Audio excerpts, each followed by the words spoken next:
High বন্ধুরা, welcome to my channel. Good afternoon. দেখো, আবার একটা লাঞ্চ থালি তোমাদের সামনে নিয়ে চলে এলাম।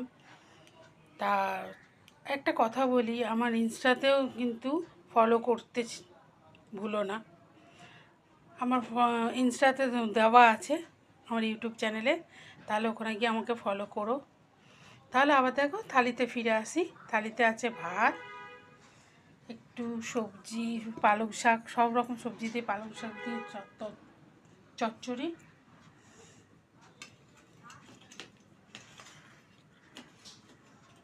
তার মধ্যে আছে একটু আলু পোস্ত, এটা অবশ্য কালকেরে ফেলে দেবো বলো। সঙ্গে একটু ডাল সিদ্ধ, এক টুকরো লেবু, আর চিকেনের ঝোল আলু দিয়ে। অবশ্যই এটা মেয়ে করেছে। আমি ছাদ পরিষ্কার করছিলাম গাছে, ওই জন্য মেয়ে বললো আমি করি। আর সঙ্গে এক গ্লাস জল। তা কেমন লাগলে বলো, যদি ভালো লাগে কি করতে হবে জানো। তাহলে আজকের মতন টাটা।